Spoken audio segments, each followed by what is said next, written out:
What's up everybody, Chlorine King here. Thanks for tuning in for another video. I'm going to make this one very short and sweet, but if you have a Jandy JE3000TR and need to know how to switch between heat and chill modes, I'm going to show you how to do that right now.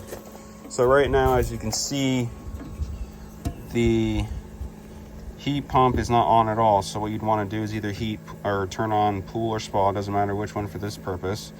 And you can see right now it's in heat mode, and you can see the temperature is set below the actual water temperature, and that's why it's not coming on.